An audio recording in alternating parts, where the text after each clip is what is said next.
Good morning, good evening, good afternoon, whatever. I'd like to look at this bell.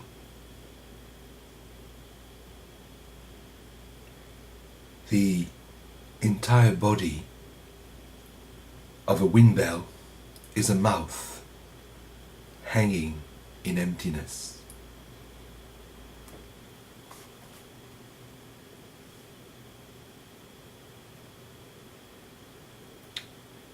One of the primary teachings of Buddhism is there is no self.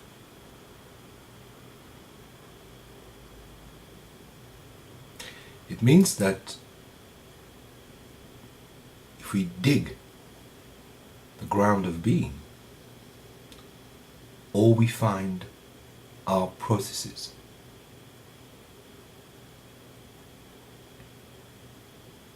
Movement, changes do take place,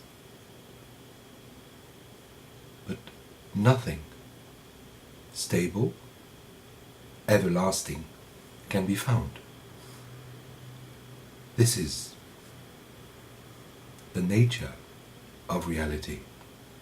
This is your nature, my nature. This is what is.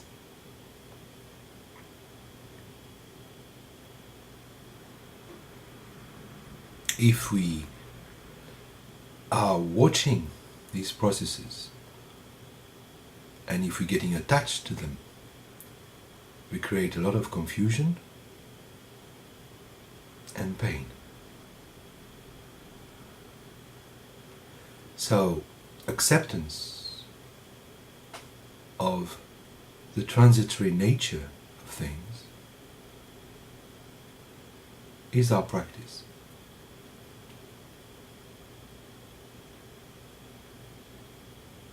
When we sit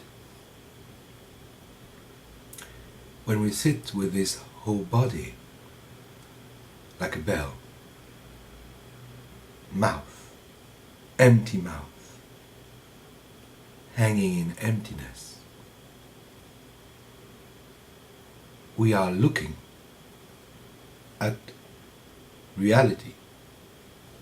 We are experiencing reality. We are tasting reality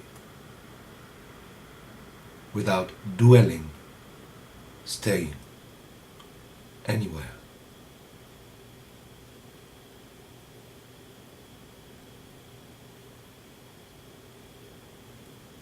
From the outside, people may say and may think, this is a very stable position.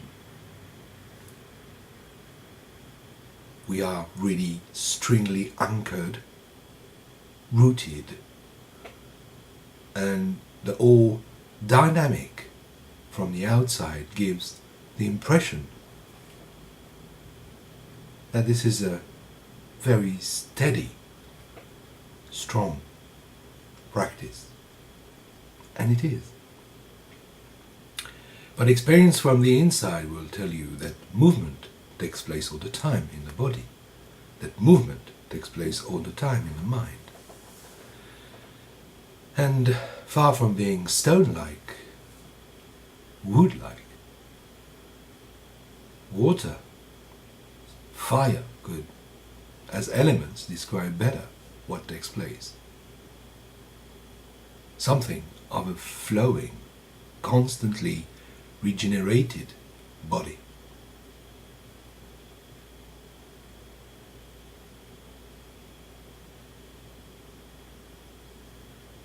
Now, deeply experiencing this state of unstability, making your home in the midst of these floating clouds of thoughts, making your body out of this shivering, subtly moving tissue of flesh,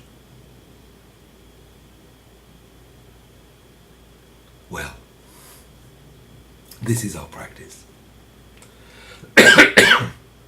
This is very humbling.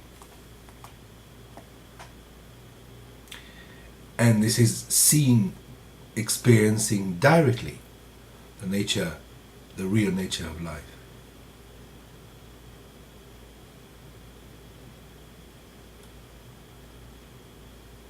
The movement that we are caught into, the movement of society, the movement of our roles, the gestures in the play.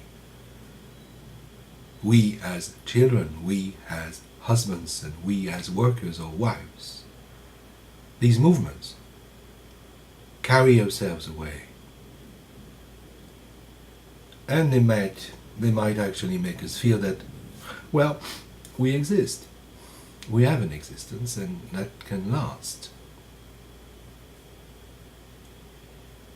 When we come back to sitting, the space of sitting, this space of spaceless nature, we deeply know that we cannot freeze it, we cannot catch it, we cannot stop it. Or better said, it cannot be stopped.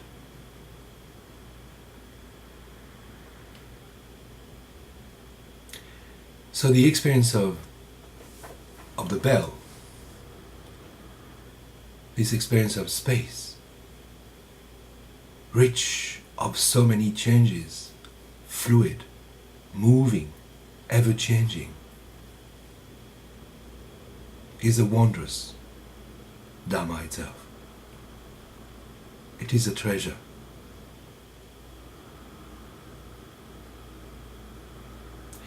When I started to practice, I thought that behind the veil of thoughts and changes, I could find somehow a permanent core, a jewel, something that I could touch, rely to, bow to. I remember a dream. As I was meeting a master in a very sort of romantic setting of a temple, as I was asking the question of life and death, he just pointed at the moon in the full sky, the full moon hanging in the empty sky. And when I woke up, it was morning, I was in my room, I was maybe 14 or 15 at the time. I was very touched and thought, oh, wow, this is incredible. I dreamt of the moon, I dreamt of enlightenment. I met this master. And now a few moments down the line, a few breaths, people call them years.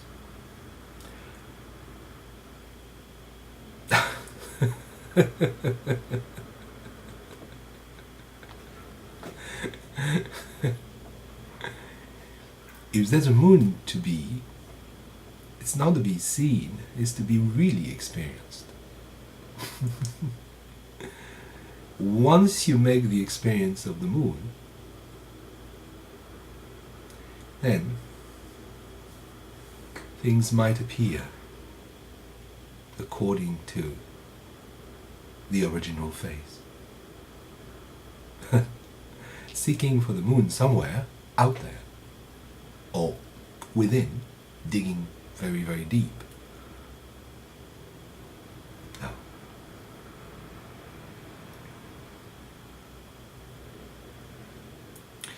So ultimately the body of space, is our ability to totally give up. Absolutely give up.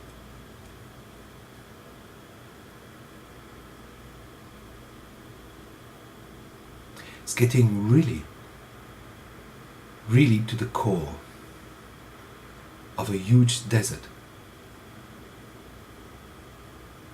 To be lost, utterly lost, in the sands and the winds. Only there we may start to learn how to watch, how to listen, how to speak, how to move. We may be every moment unlearning and learning again and moving again, knowing that no traces are left whatsoever.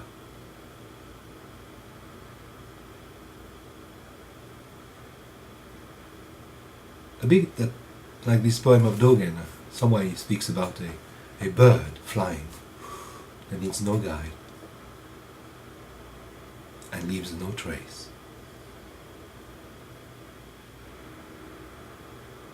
That refers to every one of us, leaving no trace and following no one, following no moon. Take great care of yourself.